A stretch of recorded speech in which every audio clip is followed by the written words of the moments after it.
The Istoriam application as well as a number of extra features can run in two different modes, a trial mode and a purchased mode. The trial mode has limitations that disable some functionalities. For example, you cannot print to PDF with the trial mode, or limit the duration, typically 30 days, during which you can try a feature. Access to disabled features and features after the trial expiration will require the purchase of those features. You can access all in-app purchases by selecting In-App Purchases in the Buy menu item. The in-app purchases are divided into two categories, features and predefined timelines. As of this training video, 3 in-app purchase features are available. Those are: Basic Package. A newly downloaded app will start in a basic trial mode. That mode allows you to add up to 50 records to the timeline but disable a number of features such as importing and exporting timelines, printing to PDF, and a few others. Buying the basic package will remove those restrictions.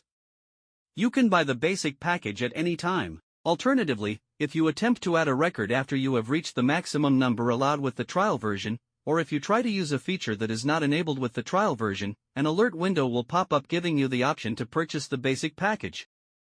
Vertical display. The basic package of the application supports only the horizontal display of the timeline. A vertical display capability is purchased separately. Cause to effect. This feature allows the creation of a cause-to-effect relationship between a set of records. You can check the training videos for both the vertical display and cause-to-effect to learn more about how these two features operate.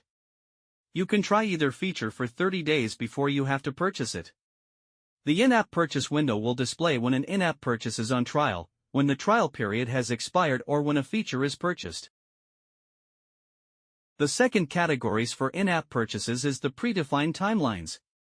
One idea of Istoriam is to be able to provide predefined timelines that users can add to their own timelines to complete or complement them. You can add a predefined timelines to your timeline in a trial mode to review its content. You can cancel the trial at any time. If you like the content of a predefined timelines and want to keep it permanently in your own timeline, you can then buy it. Bought predefined timelines can be activated or deactivated. When activated, the timeline records will be visible. Conversely, when deactivated, they are not. This provides a mechanism to control which of the predefined timelines to include in your view at any given time. The activation or not of a predefined timelines can be done in the in-app purchases window. An information button is associated with each in-app purchases that displays a brief description of the item. In some instances, a link to a training video is provided. Finally, you can restore your purchases at any time by selecting the Restore Purchases submenu from the Buy menu option.